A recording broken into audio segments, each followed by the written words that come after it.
Hello, Rob here from the Flanagan Homestead. We're going to try to do a little farm engineering. I'm going to show you the ideas that I call it farm engineering because you just got to make stuff up and get some leverage and do whatnot. But I bought a Can-Am Commander, which I'm really excited about, and I'm excited to show you a video of how I'm going to use that on the farm and property. But I went to load it up, and I went to pull my loading racks out from underneath my dump trailer. I was bringing it home in the dump trailer, and I barely could get them out.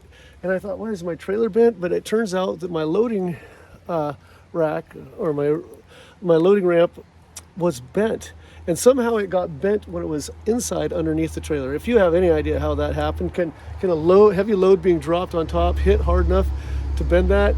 I'm not sure, but it was bent to the point that I could not get the loading ramp back in there, so I had to straighten it out. I wasn't originally planning to make a video of this because it's nothing special, but a lot of people like to see what's going on and how we solve problems. So I decided to make a video, but I tried to push the ramp straight with a bucket, but could not get enough leverage there, even when I put the block of wood there. But you can see I just placed the block of wood where the bow was up the highest, and that's so that it'll direct the pressure there. And I'm going to push with the blade of the excavator, which is going to create a lot more weight than the bucket itself.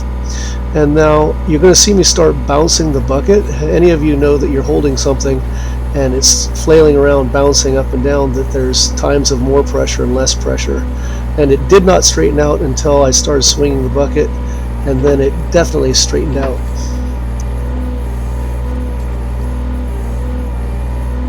Before straightening, I used a board as a straight edge to compare this ramp, and there was probably 1.5 inches, well, at least over 1 inch, but 1.5 inches bow in the ramp itself. So we'll, after doing some pressure on it, we'll check it again, and I'm happy with the results. Will this weaken the strength of the ramp for loading up stuff later on? I sure hope not, but at least I'll be able to get it back in the trailer.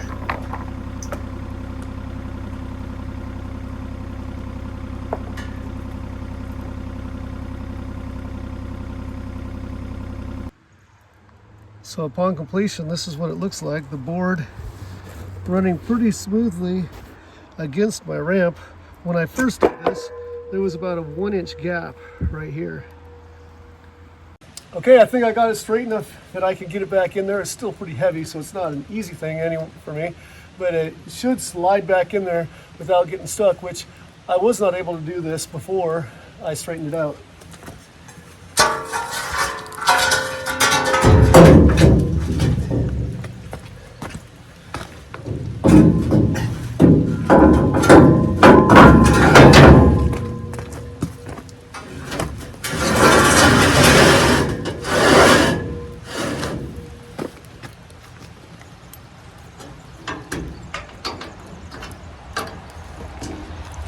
Some of you that are smarter than I am, and there's many of you that watch the channel, is it possible for something to be dropped in inside the bed of the trailer and bend the ramp while it's sitting right underneath there? And the other thing is, if I force straighten this out, is it going to be strong enough to continue loading my excavator? I don't load my excavator very often, but I have and I can. And is that ramp still going to be strong enough after forcing it back out straight? Well, the Commander is home and the loading ramp is straightened and put away. Thanks for joining me on the Flanagan Homestead, where Christmas trees are my business, teaching and cleaning horticulture is my job, and outdoor projects are my passion. Hope to see you again soon. Be blessed, everyone.